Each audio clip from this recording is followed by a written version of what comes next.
Good afternoon, and thank you for joining us for the third of 4 webinars in the 2020 Dining Executive Council webinar series. My name is Marty Laur, and I work as a Senior Manager in Direct Supplies at Aptura Division. I'm also a Dining Executive Council board member, and I'm thrilled to be here today to help kick us off. A few quick housekeeping items before we get to the big show. Please note, the information contained in this presentation is intended to provide general information, but not advice about certain regulations and initiatives. This is not intended as legal or other advice, and each situation may vary depending on the particular facts and circumstances. You should not act upon this information without first consulting with qualified legal counsel. And now, the big show, reopening dining rooms and fostering engagement. Through our surveys and board meetings, it became obvious that this topic is front of mind for all of us during the pandemic, and we're extremely honored to be joined by Life Care Services, who will share their experiences in their communities that span the senior care continuum. We'll follow up the panel discussion with some equipment and disposable solutions and close with some Q&A for our panelists. Let's meet our presenters. John Pietrangelo will be handling the moderating for us today. John has been in food service and hospitality for more than 20 years through his experiences in hotels, country clubs, resorts, restaurants, and senior living. He brings an extensive food and beverage background in consulting, hospitality, and culinary arts.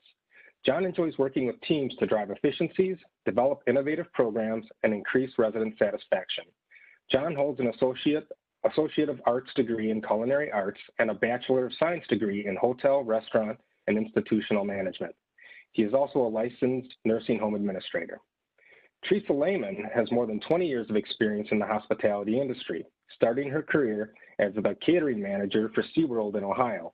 After a move to Florida in 2007, Theresa brought her passion for food, beverage, and hospitality to Freedom Plaza as the dining room manager. In 2017, Theresa was promoted to the Director of Food and Beverage for this 140-acre campus. Theresa graduated from Kent State University with a Bachelor of Science degree in food management. Matt Garnett has more than 16 years in the food and beverage industry with proficiencies in quality management, menu development, procurement, training, and associate engagement. Matt started his career in Queensland, Australia as the general manager for an upscale bar and restaurant. In 2015, Matt joined Trillium as the Director of Food and Beverage, where he was instrumental in establishing the food and beverage programs for this newly developed community. Matt also serves as a member of the LCS Corporate Resource Team, which provides the support to other LCS communities across the country. Matt's educational background includes an Associate's Hospitality degree, a Bachelor's degree in Arts and Education, and a Sommelier's qualification from the Court of Master Sommeliers. Tina Burns has been with Direct Supply for over 18 years and currently serves as the Senior Food Service Product Consultant. In her role, Tina works closely with senior living corporations and independent communities nationwide. She provides product consultations, program overviews, and product demonstrations. Without further ado, take it away, John. Great, thank you so much, Marty, and thank you everyone for attending today. As Marty mentioned, John Pietrangelo, Senior Director of Dining Services with Life Care Services. We serve over 140 communities nationwide, 100 being in the life plan space, and the other 40 being in the rental sector.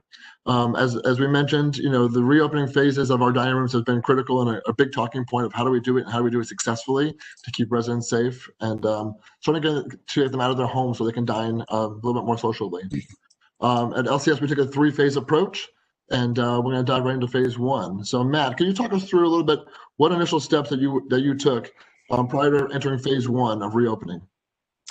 Yeah, certainly. Thank you, John, and I'm really glad to be here. As John just sort of indicated, LCS's 3-phase approach was a systematic plan to actually reopening our dining spaces. The pandemic was a shutdown that happened really quickly, and the actual closure of those dining spaces was relatively easy for the teams to execute. We built out programs so that should we see any COVID-based activity in the community, the programs are scalable enough for us to be able to reduce operations, but still maintain the necessities in food and beverage. So we implemented grocery programs, looked at delivery-only models, and implemented some strategies to make sure that the residents that we serve are all taken care of. We had about 3 to 3.5 months of delivery only, and then started looking at what phase one would actually look like. So phase one, on a high level overview, is somewhat of a return. Essentially, it was pickup only. All in-person dining spaces remain closed. Phase two, as we'll talk about as we get further into the presentation here, was and still is for most communities a hybrid model between being open for in-person dining and still maintaining a delivery program. And then phase three is the return to somewhat of normalcy. I don't know that food and beverage dining programs in senior living will ever quite be the same after COVID. There'll be some changes and adaptations that will have to be made permanently, but that's what phase three will sort of focus on as we get there. So phase one for us was truly very similar to what we'd been doing historically for the last few months. We went into phase one at my community here in Minnesota in I believe the start of June. And so we'd been closed for about 2.5 months to in-person dining. The biggest thing for phase one was actual resident education. Residents are, in our setting, creatures of habit historically. They've always come down to the dining room at a certain time and had their meal and followed similar patterns. And for us to be able to safely look at reopening, we had to spend considerable time educating our residents, sending multiple memos out, taking phone calls from residents, really trying to let them know what to expect in phase two. In phase one, sorry. The hardest part of phase one was actually reasoning with residents to say that this is the new norm and we can't just go back to the way that things were. There's certain strategies, certainly as we look towards phase two, that we had to put into place. But phase one essentially was a transitional phase for most LCS communities. So we did look throughout the course of being closed at the start of the pandemic of how we were able to integrate technology for resident communication. And to that point, a lot of our teams were effectively able to launch a video platform. One Day is a great platform that a lot of our communities use here to get out short videos to residents, to family members, and help them sort of process the new norm here. We did also send out multiple resident surveys during phase one and then prior to phase one, and Theresa will sort of explain a little more about what that looked like. But it helped us really to get a baseline of just how comfortable our residents were actually returning to in-person dining. What we found almost across the board was that anywhere from 50 to 65% of our residents to this day still don't feel comfortable coming back to in-person dining.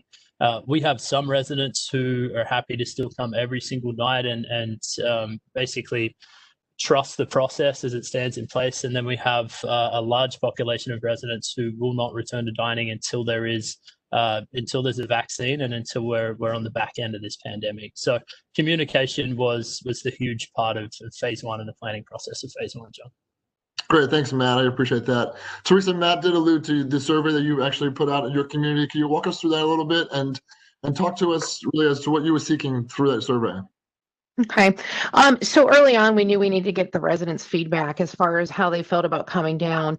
And some of the questions that we asked in our survey, which were very important to us, is, did you want to come back to the dining room? If you do want to come back to the dining room, at what form do you want to see the dining program return? And how comfortable you are sitting with other residents versus just sitting with yourself in the dining room? Our community is very large. Our IL population is 560 residents. So for us, we had to take an approach as to an all inclusive coming down. You can choose to come down or you can choose to stay in your apartment. There's not really a hybrid in between due to the logistics of serving.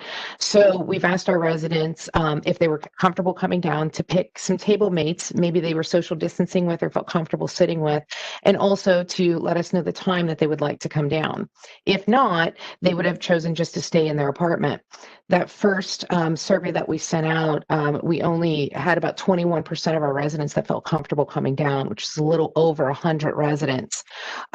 We really wanted to see a higher percentage, but wanted to go ahead and reopen just to get some sense of normalcy for those who were ready to rejoin the dining room. So what we did is we opened up and we phased it out to 3 different seatings, 1 lunch and 2 early afternoon seatings, so we can continue those in-room dining meal deliveries to almost 375 residents that were still deciding that they wanted to stay in their apartment. Sure, and I think that's a critical factor here in understanding how many people are going to be where, so we can balance our staffing capacity accordingly.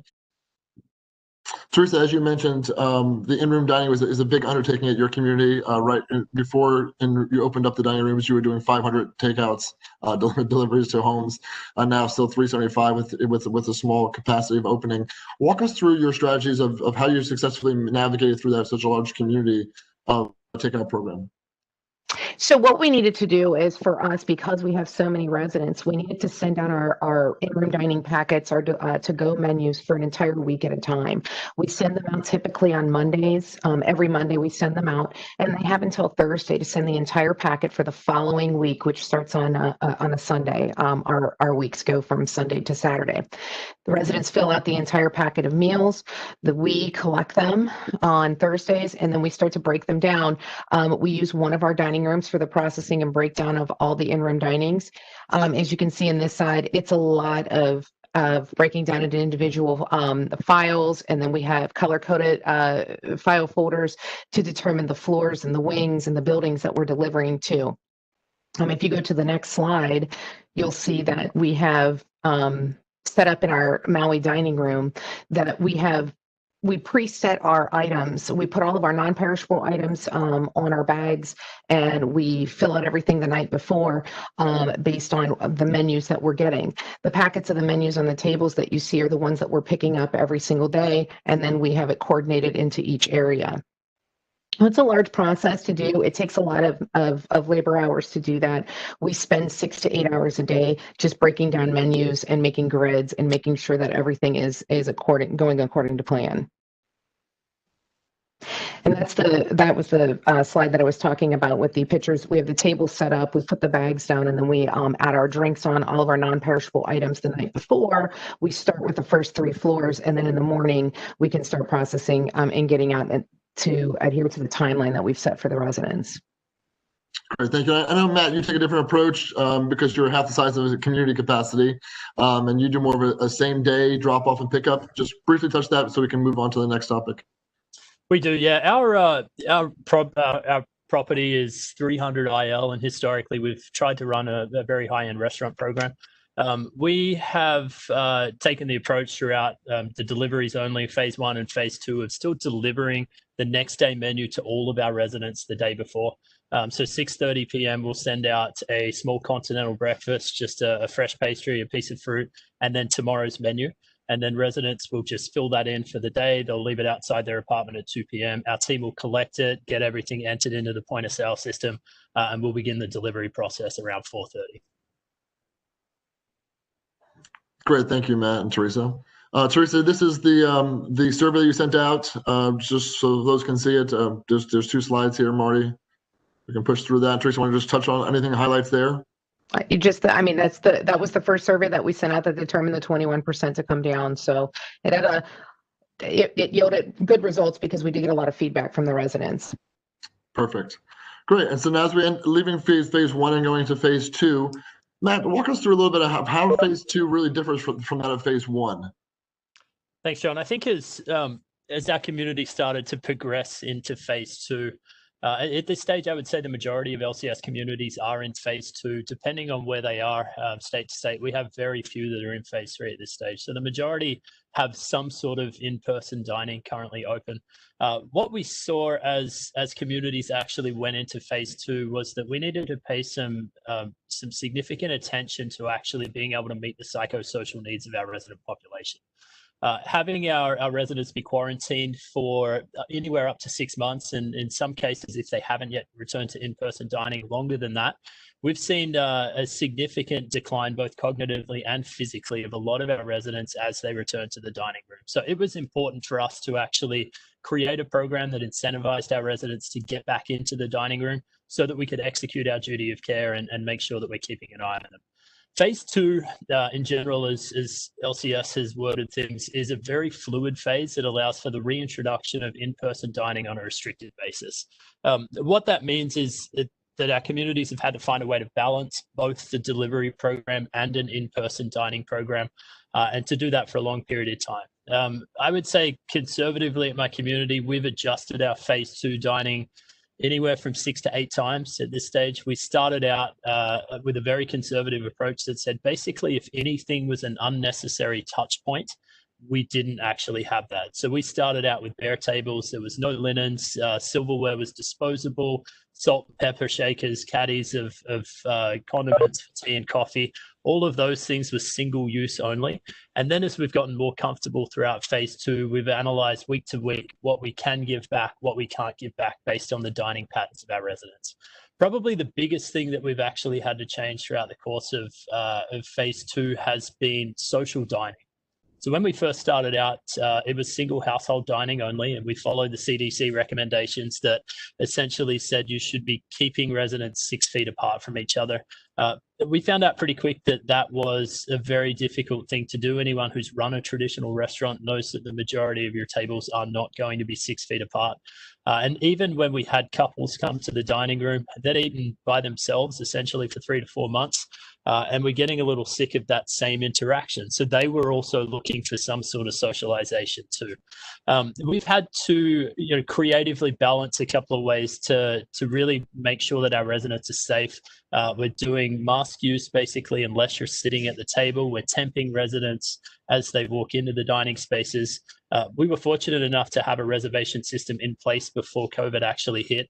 But we've recommended that all of our communities place a reservation system, whether it's an online portal such as Yelp or OpenTable, something that can be accessed through a point of sale system, or whether it's an old fashioned call the host stand or come and just sign up at the front desk sort of thing. Whatever we can do to actually manage the flow of traffic and have our residents socially distanced when they're actually waiting to go into the dining spaces is huge. Traditionally, our seniors have had that 4:30 processional to the dining room, and if your dining room opens at 4:30, it's 4:15. They're prying open the doors, trying to get in. We've had to actually educate them on the fact that they just can't do that anymore. We've really had to manage the process, provide ongoing education, and do whatever we can to keep them safe.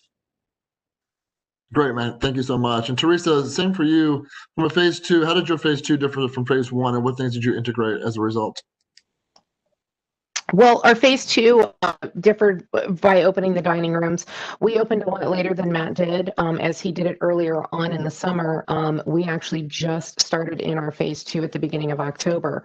So some things that maybe early on that Matt had started without having the tablecloths and having bare tables and points of contact, having minimal items on, we were able to add that in because we did wait a little bit longer to do that. What we did, we took the approach as to making sure that the sanitizing stations, the tables were set up appropriately with rolled silverware. We did use china and open with china. And then we also are making sure that we're only seating the 25% capacity, which is what we are slotted to do right now. Great. That's great. Thank you. And Matt, you want to walk us through kind of how this setup lies in your dining rooms for distancing and for touch points?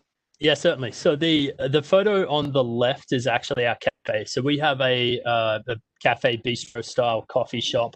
When we opened in phase 1, it was basically limited traffic. As you can see on the sign on the door there, it says 5 people are allowed in that cafe space. We took the approach of the capacity restrictions that we had were 50% of the regular seated capacity. So our cafe actually has an adjacent dining room. You can't see it, but it's behind where the residents are in that photo. We'd taken the approach of pulling out 50% of the chairs there. So the 4 tops became 2 tops. All of the sort of couch spaces disappeared for the purposes of phase 1 and phase 2. And we had to put additional sanitation measures in place to make sure that any traffic that was actually going into that space was able to be regulated by us. The photograph on the right is essentially what our dining room looks like today. As I mentioned, we started out with bare tables, but we've been in phase 2 now since about the start of July. And as such, we've been able to evaluate what the needs of our residents are, how comfortable we feel executing changes to the program. And we've been able to actually give back some 3 and some 4-person communal dining.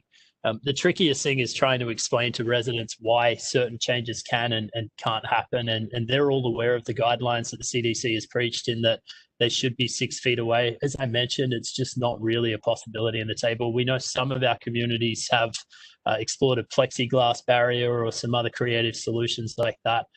Again, with serving our seniors, the majority of them have some sort of hearing problem, and as such, with a plexiglass barrier, in senior living, you're not really seeing the socialization that's necessary for them to thrive in a dining space. So we've returned to linens. All of our silverware is pre-rolled in a napkin, and then we are using real china, real glassware, things like that. We're seeing anywhere from 65 to 85 people in our dining room a night. Previous capacity was about 160, which is good. So we're probably serving about 40% of our residents back in person. But again, as we've seen, around 50% of them simply will not return to any sort of in-person dining until they feel comfortable that this thing is past. And these two slides here are what we're doing for menus currently. So as I mentioned, we scaled back when the pandemic first started in mid-March from a 2-week rotating menu. Our program runs on what we call a preferred choice program, which is our residents have a dining allowance to spend. So everything is actually priced out restaurant style. It's not the traditional meal a day program. We scaled back to something that looks a little like what you see on the left there. So residents would have this menu delivered every single night the day before that particular meal. So Wednesday night, we would deliver Thursday's menu in this instance here. We scaled it back to anywhere from 5 to 7 appetizers. The 3 entrees that you see will change daily. And then dessert, we change daily, but based on quantities and some of the challenges we had with ordering and procurement, we had to put a lot of concepts in like chef's choice and market vegetable and things like that, just to give us some flexibility. When we opened to phase 2, because the dining room obviously is adjacent to the kitchen, we started to see a return to normalcy. In the second slide, if you want to just go back, Marty, I'll walk people through that other menu. That second slide is sort of what we're currently serving in the in-person dining. So as you can see on the right, the 3 entrees that are on the delivery menu will also appear in the dinner menu in the restaurant. It helps us from a production standpoint to be able to make sure that we're efficient here. But we have been able to expand what we're giving residents to be able to incentivize them to come into the dining space. Great. I think that's an important fact, Matt, too. I think that, how do we get residents to want to feel more comfortable coming out of the dining rooms is by offering a little bit more robust menu in that capacity as well, and double backing it for take on delivery as well off that menu, just to a smaller scale. Theresa, we did see. Sorry, we saw that, I think our numbers for in-person dining have continued to increase as residents have gotten more comfortable. Through the feedback that we had in the surveys, we knew that our residents wanted social dining options. And so giving them the 3- and 4-person tables and then looking to expand the menus gave people that extra incentive to actually come into in-person dining. Yeah, I think that's great. And Theresa, you actually added a couple of different features at your community on tables as well that are shown here. Could you walk us through that as well? Yes, as I said before, all of our salt, pepper, and sugar caddies that were on the table, those are all PC version, and they're available upon request. Our silverware is rolled, just similar to Matt's. We actually closed tables off to meet our capacity, now being only at 25%, but moving into 50%, we will be removing those signs and utilizing the dining rooms a little bit differently. And we're limiting our parties to 4 or less. Again, coming out with our survey in our community and how far we are into this thing and just opening up in October, we felt that if residents were comfortable with, picking 2 table mates that they have may been co-dining with in their apartments together, why not have them come down and be able to socialize in the dining room as well? We also added touchless wall sanitizers in each dining room for both residents and associates. And we also have individual sanitizer stations set up with all of our disinfectant wipes and our sprays. So when we turn tables, because we will need to turn tables in our community and are doing that currently, we can take those, we can do that in a timely manner. Sure. Great. And I think that those are really good applications that both of you showcased in your dining rooms. I think that are great takeaways. So as in phase 2, what do you see as your biggest operational challenges that you've experienced so far? Theresa, what do you want to start with? The biggest challenges for us is just the reopening of the dining room along with the continuation of in-room dining. As we are excited to have residents come back down, and we just finished our third survey. It looks like 50% of our residents are ready to come back down, but we're at about 250 residents coming down versus 250 residents in room dining. Balancing that and the logistics of trying to make everyone happy and to have a consistent product out there and staffing to do so is a real challenge. Sure. I know staffing is definitely one of the challenges that we're faced with at this point in time. Matt, what do you have to add to that? What are some of the operational challenges you're experiencing? Yeah, I think as a community that's been open now to in-person dining for 2 months, the flexibility of phase 2 and just the reopening process in general has been one of the most unique challenges I've faced in my career. I think having to really loop in key players in your team is huge. Getting buy-in from the operational standpoint of how are our cooks going to cope with this? What does the production look like? What do your prep lists look like? How do things change on a day-to-day basis because you're upending your program? And then from a front of house standpoint as well, staffing in the front of house in our industry has always been a huge challenge. I think what we see in LCS communities and senior living in general is because we try and run somewhat of a food service restaurant program, but we don't offer tips. Recruitment has always been a struggle, and the pandemic, you would think because of the increase in unemployment, would have actually led to somewhat of a softening of that. We haven't actually seen that in a lot of our communities. Historically, we've always hired high school students, and we've seen some high levels of turnover towards the fall when high school students go off to college. College students that were back for the summer actually return to school. The added challenge this year was that all of the additional students we faced, that we hired, and brought into a resident-facing role, weren't actually trained into what dining service look like. We hired anywhere from 10 to 15 different servers here at my community, and we've had to be completely fluid with them throughout the training process, when in reality a training manual doesn't exist, and we're having to invent it on the fly and changing things week to week, and trying to keep our team members up to speed on everything, make sure that our communication's efficient, has been a real unique challenge for us as we go through. I touched on the psychosocial needs of the residents. That's probably been our biggest challenge, as to how do we proactively meet those needs? How do we balance what is safe for us to do during the reopening phase versus the need for resident socialization? There's numerous studies and things like that out there that say that the isolation on seniors has a significant impact on their mental well-being. And to that point, it's been a focus of all of our communities as we opened up to make sure that we are offering that socialization, but how do we do it safely? So the communication with the residents has been a big part of it, making sure that your team understands what the next steps are, where we're sort of looking to get to as an end goal, and we're getting feedback from as many different people as what we can towards what works, what doesn't work, and what we need to do to be effective. Great, thank you. Marty, next slide. So as we went through phase 1 and phase 2, we had to really become innovative, and I want you to share a little bit about what innovative concepts or technology advancements that you needed to implement in order to support the phases of reopening. Theresa, you want to start us off? Yes. In phase 2, I mean, the one thing that we have found is that the introduction of all of the technology that we are gaining in our community, because we are new to the LCS portfolio, has been extremely helpful. The online ordering system has been amazing. Traditionally, senior living has been 10 years behind the 8 ball when it comes to doing things like this. It's very in-person, in-your-face type of ordering. And now we have a lot of residents that are coming in, use their phones, place orders. They're on their computers constantly. So this has been great. And we're also going to transition that for my community, because we're so new to this technology, into a reservation system, which we will be rolling out when we roll into the 50% capacity phase 2 plan, which will be in the middle of next month.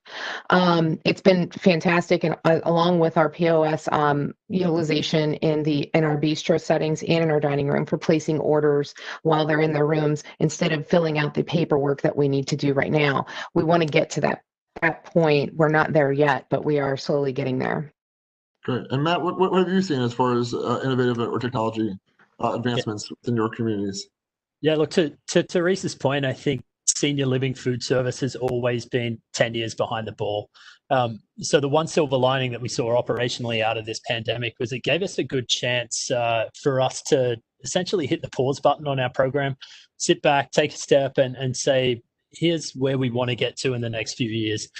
It quite often changes like reservation systems, any sort of technology based around online ordering or portal access. That sort of thing has always been thrown in the too hard basket because of the magnitude of the training that has to go on with our residents. It's tricky to train residents to place orders online or to go on and use technology such as Yelp or OpenTable when a lot of them don't own a computer, haven't owned a computer, struggle with just the concept of actually turning it on and accessing the internet. And so this was an opportunity for us to really push some of the technology.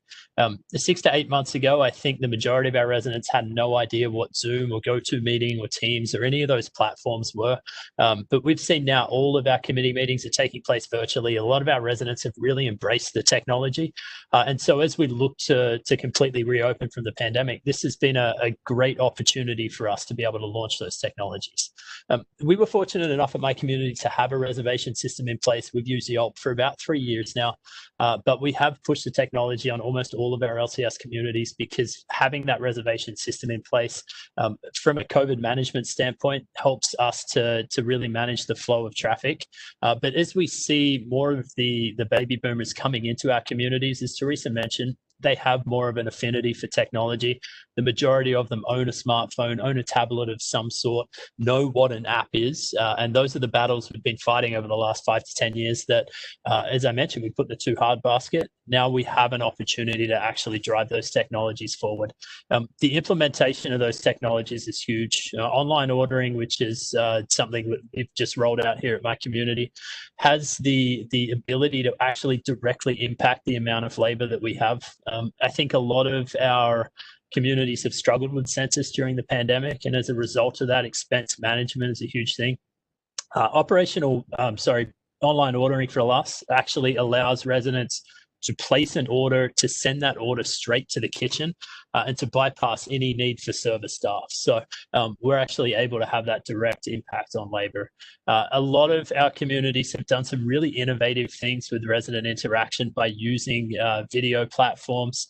We have a community in the Michigan area that actually runs a weekly cooking class where they'll send their residents just a bag of some pre-made ingredients. They'll launch a Zoom platform, set up different breakout rooms in Zoom, and the executive chef from the community will actually pop into the rooms, tell them how to cook it, work with them as they go through it. We've been able to invite family members and prospects to this sort of thing as well, and that's something that I think prior to COVID, no one really would have taken that leap with the technology. So it's been a good opportunity. Great. Yeah, thanks, Matt. Hey, Theresa, I know that you utilize, from a technology standpoint, Touchdown very, very much within the community for menu advancements as well as Alexa integration. Can you talk us through that a little bit? Yes, Touchdown has been amazing for our community. What we went to before is we just had the opportunity for residents to see menu items that were displayed out in the atrium. Well, now that everyone was back in their rooms, being able to use Touchdown because we have it up on a big screen in multiple areas in the community, and we are integrating that into our Touchdown app where they can actually see pictures of what the entrees look like on a daily basis. They can call up the menus for both the dining room and our American Grill. We are also going to run our reservations through Touchdown as well. We're going to have different points where they can make reservations. And it has been amazing because they can also call it up through Alexa as well. They can ask Alexa, what is the meal and in the American Grill today at my community, Freedom Plaza, and Alexa will tell them. So it's been really great. And we had a raffle for an Echo that we gave away to a resident. So then they can start getting excited about it. And a lot of residents actually signed up and got on the app. They have it on their phones. They're calling. They're interested. They're excited for the next phase, which we are going to also add in our other communities as well. By having our resident directory, we're going to be able to do work orders through it. So it's just been amazing for us to have that system. Yeah, that's fantastic. Thanks for sharing that, Theresa. And also, it doubles back as a nice, housewarming gifts for residents who are moving in, to include that in their welcome package. There's a nice the Echo Alexa to put in their new homes, so they have automatically they have that ability to communicate and understand what's going on around the community. So it's kind of neat. Really about the biggest operational challenges, but I really want to talk about some of the challenges we're facing with the residents in phase 2. Matt, especially when it comes to you have here trying to reason some of the restrictions. And I think that's really the biggest one that we see often with our residents. Can you kind of walk us through that a little bit? Yeah, I think this is sort of symbolic, I guess, of what's happening in greater society, is that it is truly hard to reason a lot of the changes that we've had to make as a community based around COVID. I would say anywhere from 5 to 10 different times a day, I'm fielding phone calls or emails from residents trying to ask for things that we're just not ready to give back yet.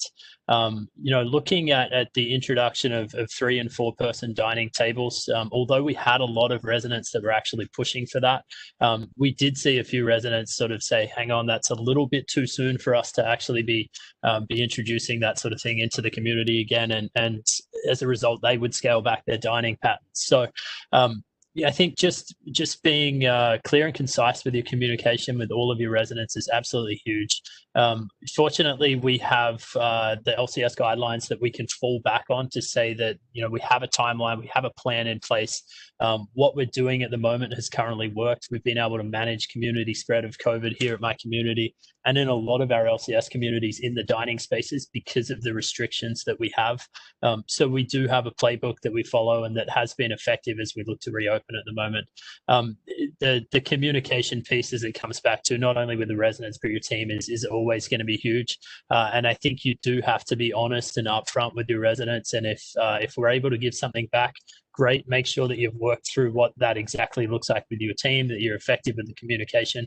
But if not, you need to sort of explain it to residents and say, here's what we can do, here's what we can't do, and what the timeline sort of looks like. Great. Thank you. Marty, next slide, please. So talk to me about a little bit what will happen in phase 3. Obviously, we're not there yet. I know that we did have a community that opened up to phase 3, but then had to scale it back down to phase 2 not too long ago. So tell us a little bit about what phase 3 will look like when it's reintroduced. Mm-hmm.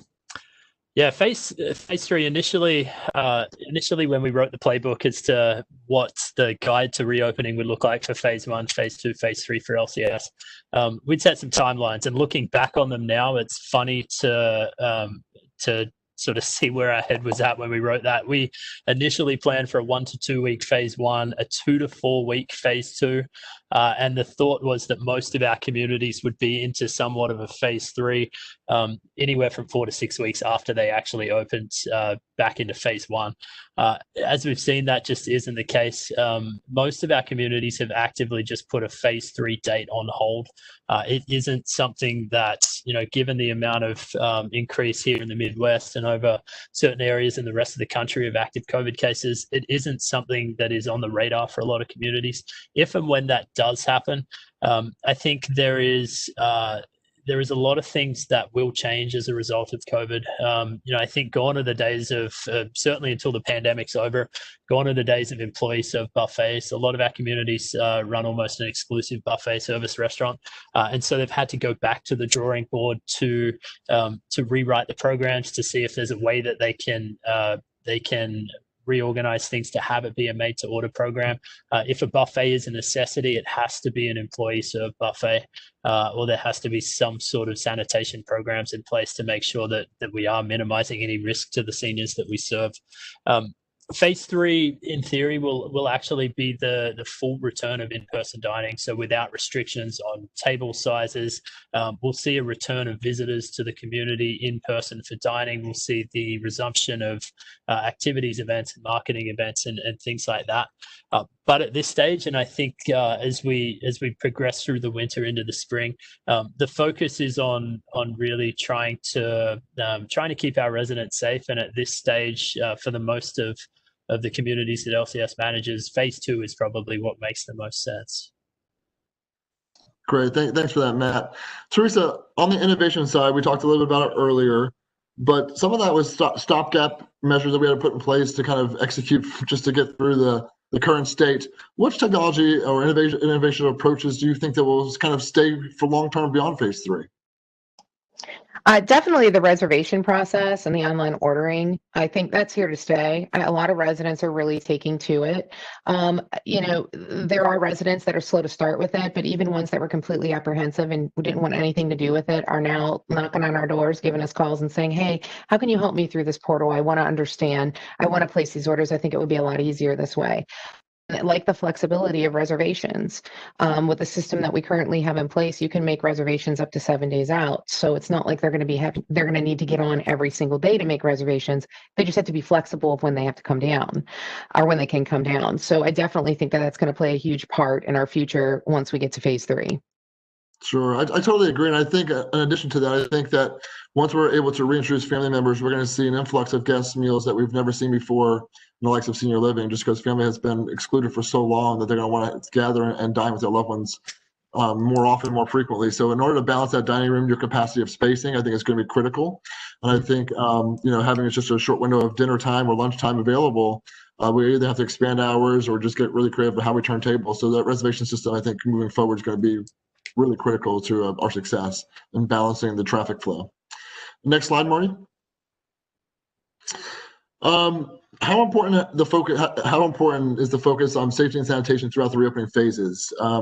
Matt, can you tell us what your thoughts are there? I know that we were reopening, and I think what's critical here is that our team members don't really exhale and say, oh, now we're open, we're back to new normal. So how important is the focus here on safety and sanitation through these phases?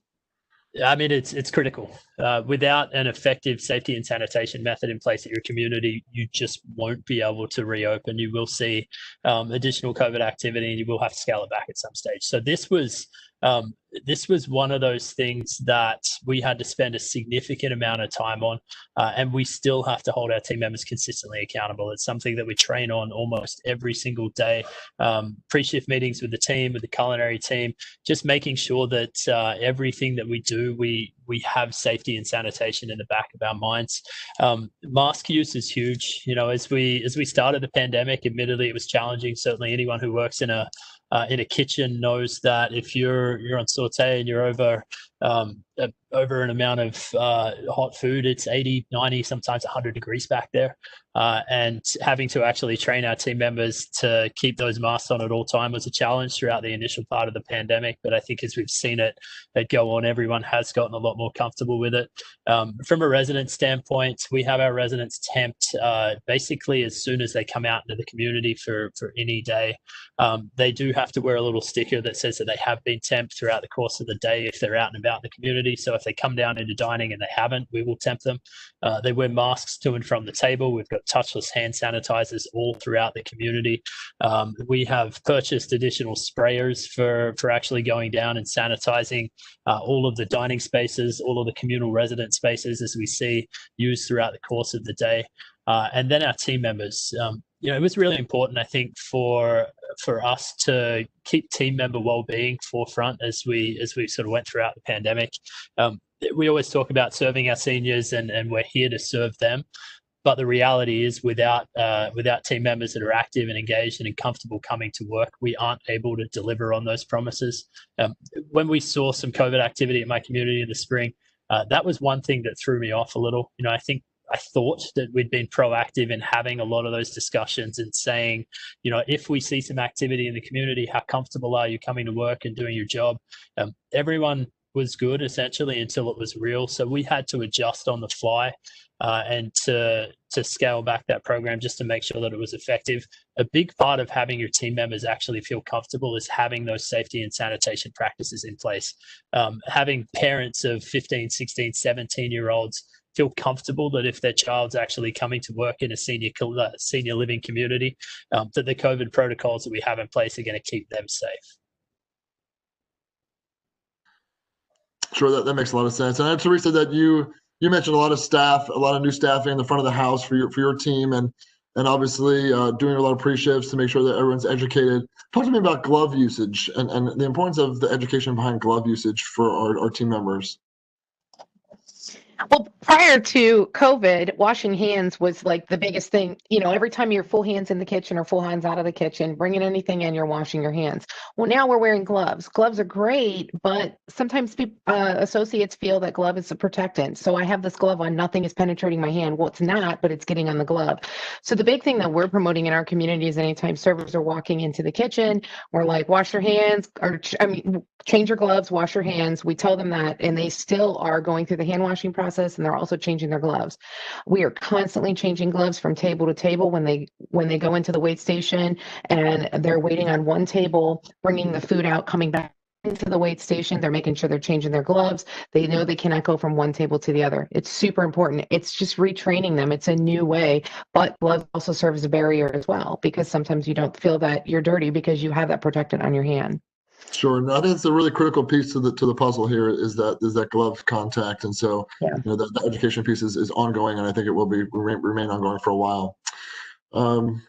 Okay, so obviously we're rolling into the holiday seasons, and we're opening up phases. And how do we do special events and holidays this time of year? I think it's critical. Residents have been locked in for quite some time now, and we're ready to embark on the season of holidays. And so it's really important. How do we engage our residents? So what creative special event themes have you successfully launched at your communities? Theresa, can you start us off? Mm-hmm. Well, in July, we did Christmas in July for our residents. We decorated the entire community. We dressed up in ugly sweaters. We did snack cart delivery, and we baked off fresh Christmas cookies and delivered those, and had some nice drinks for the residents as well. And we did a full Christmas dinner menu: lamb chops, ham, turkey, and prime rib. We also then went into a destination dining program where for 4 weeks we did pick a destination of choice that we knew would go over very well with our residents. For instance, we did an Asian cuisine, and we packed up everything into little to-go rice boxes. That's my chef right there doing that. And we just kind of put like the finishing touches on it. It was very important to the residents that we took that time out. They loved it. They looked forward to it. And each week with those destinations, again, they decorated doors, they dressed. Those that traveled a lot would come out in their attire that would match the theme. They would play music and get really excited. And we'd also pair that with a weekly cart as well. We would also do healthier options and our weekly signature salad options. And we've done luau's. We've had a pig roast in the back where residents were excited to see that happening. And then we did a full luau, and we delivered that with music. We flocked our community with flamingos, not real flamingos. They put a bunch of plastic flamingos all over the community. If you can imagine, the residents were they tickled over this. They thought it was the cutest thing. There were hundreds of them all over, saying a lot of like uplifting things and just to like brighten their spirits. So we try to do something every week for our residents, to kind of let them have, or make sure that they have something to look forward to. Sure, and we talk about a retention of team members. Do you include team members in those activities and those theme events as well? Absolutely. The dining team as well. Like usually the directors were going out and we were delivering all of the drinks and the snack carts, but the associates that were delivering the in-room dining meals, my associates are, like Matt said, between 16, 17, and 18 years old. They're coming in their ugly sweaters. They're wearing a luau shirt. They're dressing, in their Asian attire if they have it, wearing Santa hats on Christmas in July. It was really fun for them and they look forward to it. And actually they would say, hey, make sure I'm not off on Thursday. I want to be here for that. So it was great, and the residents loved it. Yeah, I think it's important that they still have fun at work during these tough times. I think it's really critical. Matt, can you walk us through some of the holiday ideas that you have planned and we're planning as an organization? Yeah, certainly. The holidays are going to be more different this year than ever before. I think the focus for us needs to be still creating a resident experience. We're operating under the assumption at this stage that most of our communities will still be in phase 2, if they are at phase 2 by the time that certainly Thanksgiving and then into Christmas hits. What's happened in the past, certainly here in the Midwest, is that it gets cold, it snows, it gets dark. It's a tricky time of the year, and residents are able to offset that by spending time with family and friends. We see a huge increase in catering orders in November and December. A lot of residents have visitors come into the community, large-scale parties. the holiday season for us, Q4 is always huge. And that's going to be completely different this year because we won't have visitors into the community. At this stage, we've just allowed visitors to start to come back, but it's on such a restricted basis that there's almost no chance that we'll actually see them return to dining before Christmas, I would say. So we've had to put some strategies in place just to make sure that we are proactive with our holiday planning. Thanksgiving, it's what are we, 4 weeks today, I believe, from that. Our team has actively sat down and sort of looked at what exactly do we want to achieve here for Thanksgiving. The biggest thing that we're going to push for Thanksgiving and for Christmas Day is delivering a plated meal. Our residents have eaten out of a green reusable container unless they actually pull it out themselves and put it on a plate for delivery for the last 6, 7, 8 months or whatever it's been. It feels like forever now. So we want to be able to actually create an experience whereby we go door to door and deliver hot food on a plate. So that's actually meant hiring out some additional insulated carts, looking at plates and plate covers and warmers and a few other things like that, so that we can actually go door to door and give them an experience. Our plan is to send a cook with each of our floors. We have 4 floors here in the community, and then an outdoor garden home group as well. And our plan is to actually go door side and to finish either dressing the turkey or garnishing a plate, and then sending servers out actually with warm pies to scoop with ice cream and do whipped cream and things like that at the door as well. So trying to give an experience to those who aren't actually able to come back to the dining room is huge for us. We are looking to balance both in-person dining and delivery at that stage. So working through the logistics to say, here's exactly from a timing standpoint, we pick up menus, we set this up, we do the delivery of this crew goes here, the rest of them return to the dining room to get ready for the first seating, into the second seating. Being proactive with those is absolutely huge. I think as we just continue through the holiday season in general, it's going to be important for us to do the little things right, to look at some small wins, to send out apple cider carts and hot cocoa carts, and do door knocks in a Santa Claus costume, and just engage our residents creatively any way that we know how. Is going to go a long way to actually ensuring their satisfaction throughout the holiday season, John. Great. Thank you, Matt. Thank you, Theresa, both for your expertise and your insight. Enjoyed learning from both of you today. I want to turn it over to Tina to learn about some equipment food trends within the industry. Hi there. As the food service product consultant at Direct Supply, a large part of my job is to help find solutions for challenges that our customers are facing in the field. As communities start to reopen dining, there is a question is how to repurpose those buffet spaces in a way that's both attractive and safe. So this particular item that I'm showing is a heated well cover. And what I like about it is that I've previously seen well covers, but this particular one can be put over a well, and if it's warmed in dry mode, it turns that heated well into a heated shelf, which gives you a great opportunity to hold prepackaged or preheated food at a safe serving temperature. My next product is something called the touch-free airflow. And this is something that could actually be used on those heated well covers, or for those assisted living and independent living communities that are looking for a little something more stylish than your standard insulated base and dome for tray service. So these containers are porcelain, and they don't have the ability to hold heat as long as an insulated system, but for communities that are not delivering large amounts of food, if it's again an independent living, it is going to be a nice change. That's one of the things I get asked for a lot, something that looks a little bit different.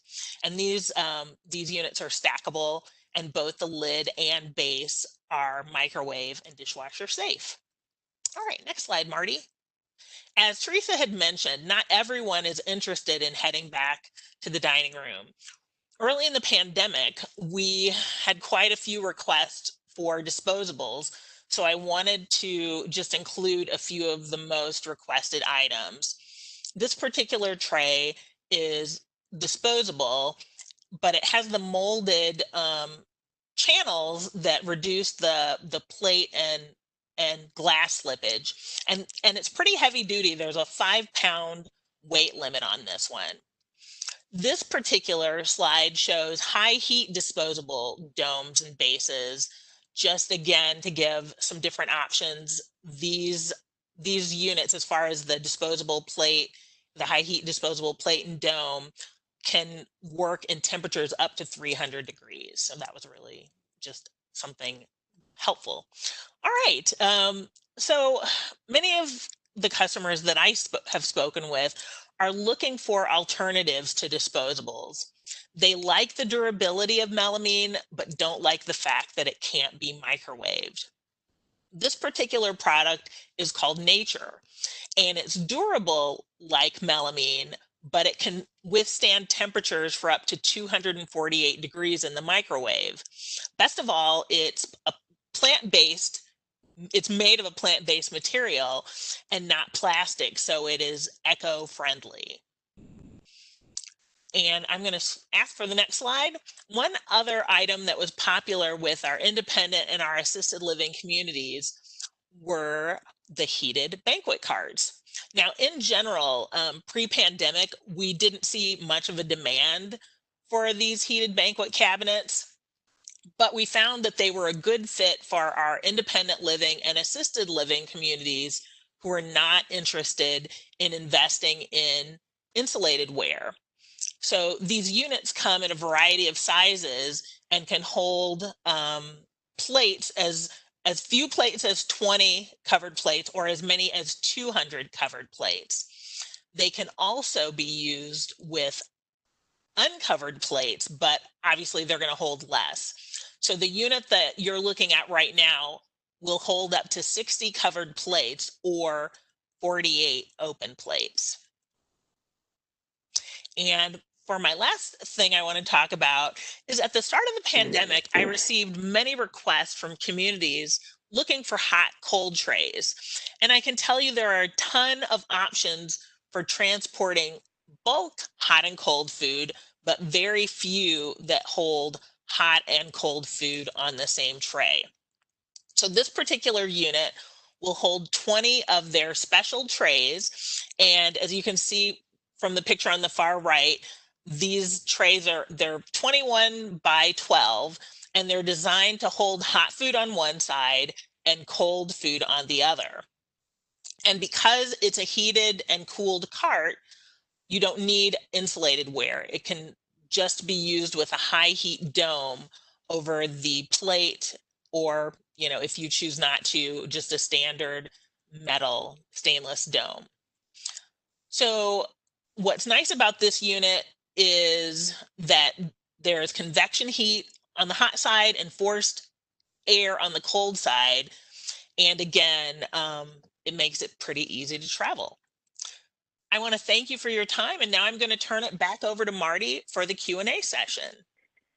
Okay, moving to our question and answer session for our Dining Executive Council, reopening dining. Take it away, John. Thanks, Marty. So Matt, the first question we have here is, we are in New Jersey and still no return to independent living dining. How long did each phase take? Thanks, John. You know, I think it was hard to put an actual time frame on each phase. I think when we initially constructed the guidelines, we knew a lot less about how it would actually work now than what we did now. We've seen communities progress through phase one fairly quickly. However, we've also seen communities that have been in a 2 to 3 month phase one as well. My community, for instance, we went through phase one. It took us about 4 to 6 weeks. Originally, we'd said it was going to be a 2 to 3 week process. It took 4 to 6. Phase two has been a very fluid phase that we've actually been doing probably for 3 to 4 months now. And I would say that we're actually, as we progress towards the winter, we're probably closer to going back to phase one than what we are to actually pushing forward to phase three. So I think that your phase one is, as we'd say, that it's a relatively straightforward phase.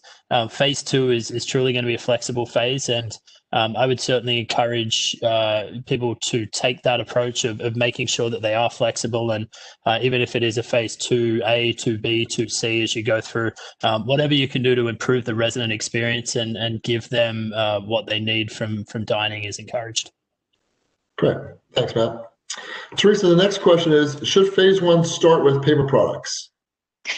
I mean, that's really dependent on your area and how your residents and what the feedback from your residents is. In my community, we did not start with paper products.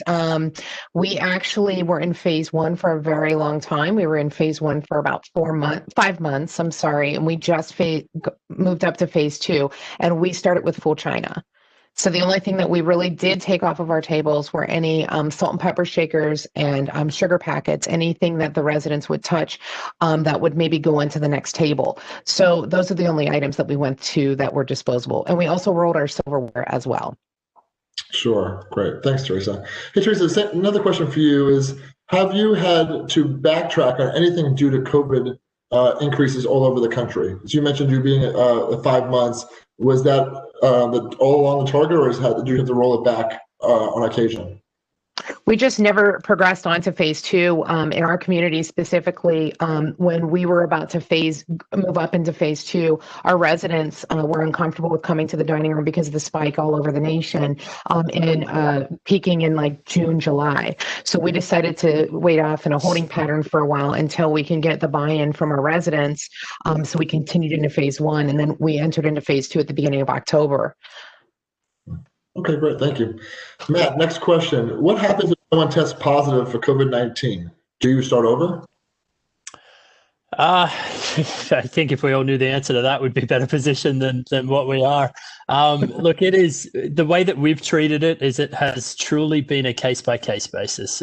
We have a lot of different levels of care in my community. So if we're able to isolate between those different levels of care, and we did see a positive case in our health center, our skilled nursing, for instance, we would still be able to keep our independent living operations as it is.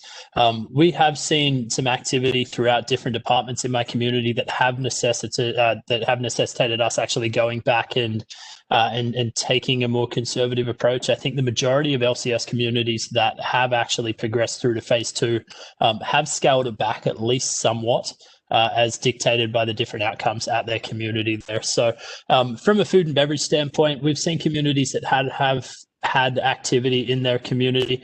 I think all you can really do is defer to the state and local authorities and guidance from your executive director as to what the community policy looks like there.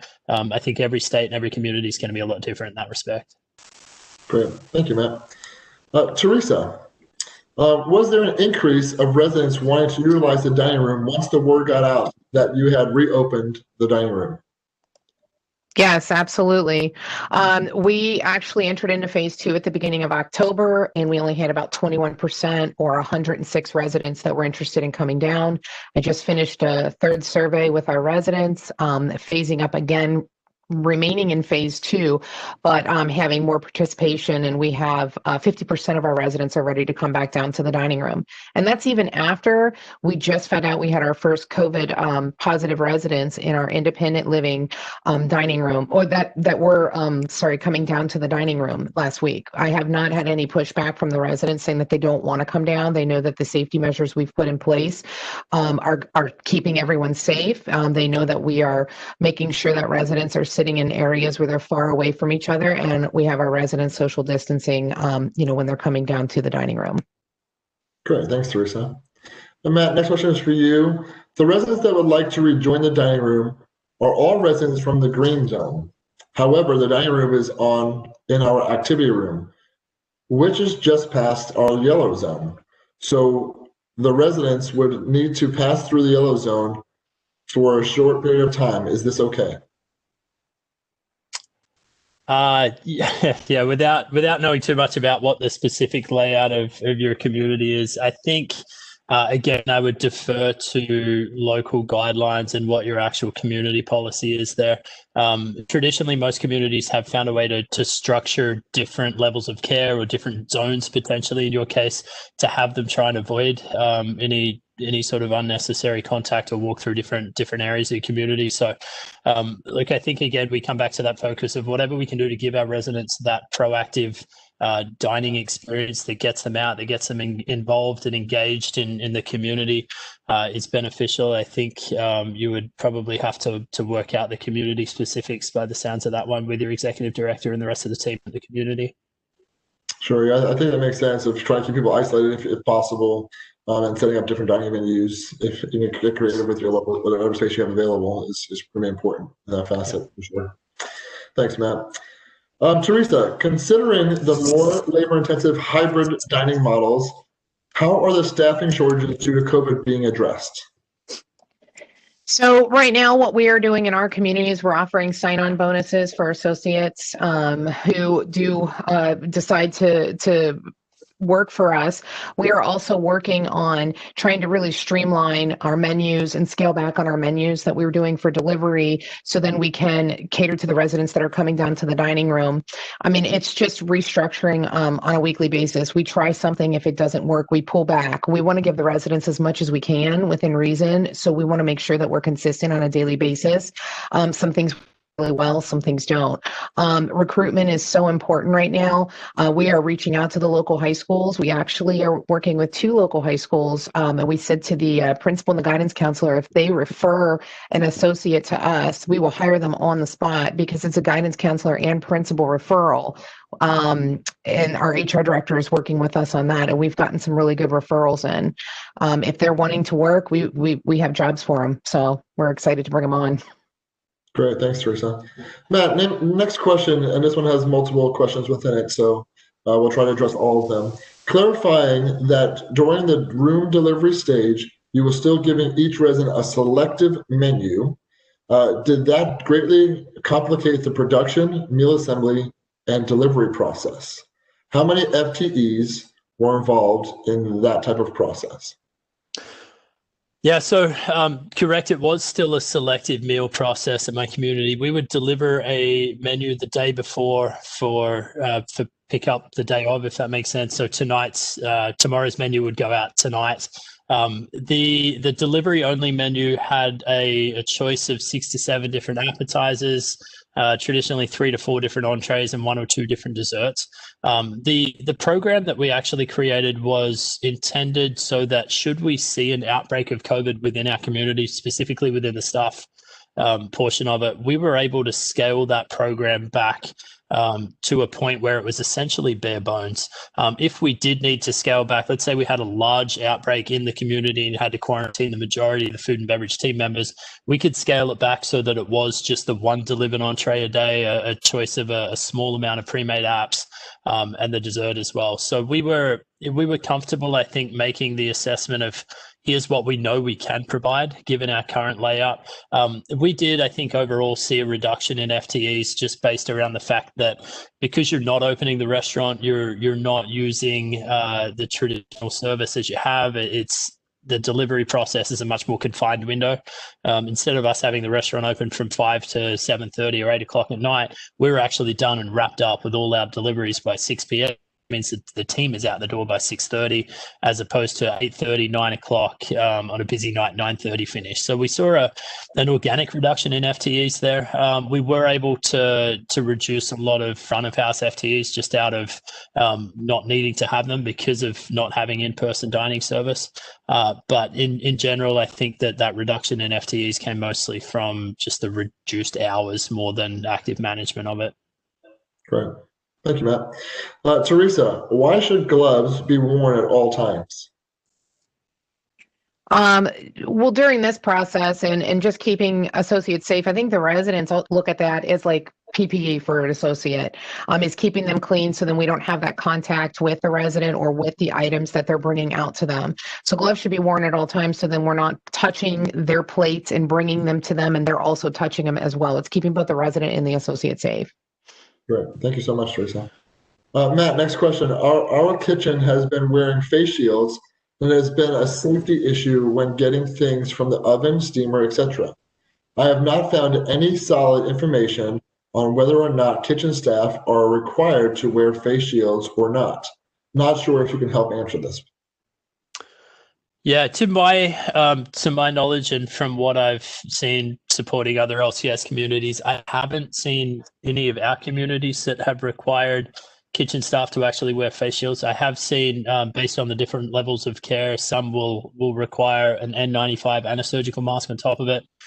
Face shields certainly with direct resident interaction, but when you're actually behind the scenes in the kitchen cooking, I haven't had any experience with communities saying that they need to mandate face shields in there. So my thought would be that, again, probably defer back to state and local ordinances and check with your executive director. But yeah, most of our communities, at least to my knowledge, have not implemented that practice.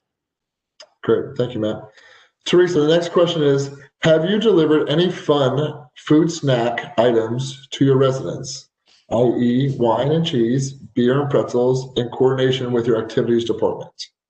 Yes, we've done multiple events. We've done weekly carts. We've done a flamingo event, a luau event. We have done, we paired with our destination dining program that we did in the dining room. We also partnered with resident programs, and that the beverage carts would go out midday, and we'd also have snacks that would accompany that. We also celebrated lemons and lemonade in August and had this huge event, and the resident programs, they were the drivers of that event. We just provided the items for them. Sure. Thanks, Theresa. Matt, what does holiday dining look like? Are residents, families, and friends welcome? At this stage, unfortunately not. Residents, well, actually, I'll say family and friends are almost certainly a no at this stage. We are within most LCS communities, because we haven't yet progressed to phase 3. Phase 3 is where visitors are actually welcome back to the dining program. Some communities have re-implemented some sort of visitor protocol for the community. Typically, it's on a reservation basis only. It's restricted in a very centralized area of the community. And because of the added risk with dining, whereby people in the dining room aren't wearing masks, it's not yet something that LCS is comfortable giving back. To that extent, though, I think, as we talked about earlier in the presentation, holiday dining is going to be a huge focus, and it's really important that we do find some creative ways to get residents a truly memorable dining experience, given that they won't be able to have that direct contact with family and friends that they traditionally have. Great, thanks, Matt. Theresa, the next question is, what software programs are used for the reservation system and ordering system? We are using Full Count for our reservations and ordering system in both the bistros and the main dining room for our residents. Good, thank you. Matt, next question. How are you keeping room delivery meals hot in your communities?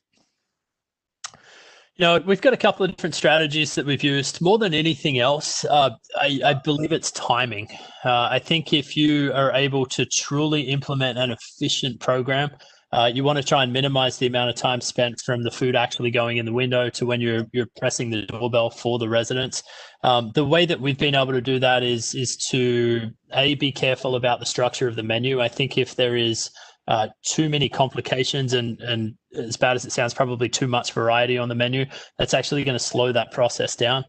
We want to make sure that we maintain food integrity and food quality, and if we simplify things, we can do what we do, and we can do it really well and still have it be a really positive experience. So work on your system to make sure that you've got everything's in place, ready to go. You've got the right people in the right spots, that you understand how best to get the food out to different areas. The communities I've worked with have done this in several different ways. Some have their residents call in their orders. Some, such as myself, will actually deliver tickets and have a staggered system whereby deliveries go out for certain floors on 15-minute increments. I think the final piece to the puzzle for us has been the actual packaging of the container itself. We use a reusable container that is great, actually. As we've seen throughout the pandemic, it's been really tricky to get hold of a lot of paper products. The product that we use, we're able to reuse. It's microwave safe, it's dishwasher safe. We'll get anywhere from about 60 to 120 different uses out of the packaging, and it has a significantly positive impact on the environment as well. So the packaging, and then I think just in general, the timing of your process, truly understanding what happens from production all the way through to delivery. Great, thanks, Matt. Matt, last question for you is, I work in a supportive living facility and we are down 13 apartments. How are other facilities bringing in people to fill the apartments? I suggested letting them move in, then staying quarantined in their room for 2 weeks after they have COVID tested, just to make sure not to spread COVID to anyone else. What are some thoughts on this? Our residents who go out now to doctor appointments or to get their hair done, they are part of the quarantine for 2 weeks in their apartment. Yeah, I think this one's probably less of a food and beverage question and more of a question centered around community policy. I can say at my community here, residents who actively leave the community for more than a day are actually still expected to quarantine. It's not a perfect system, as we've seen throughout COVID. It's been challenging to reason a lot of the restrictions that we have in place and justify why it is that we do them.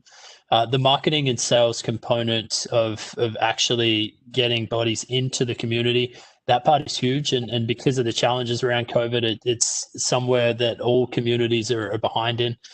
So we do need to have a real focus on, I think, attracting prospects into our communities and filling the rooms and filling the beds. And certainly the communities that have seen move-ins have certainly had residents quarantine upon entry into the community.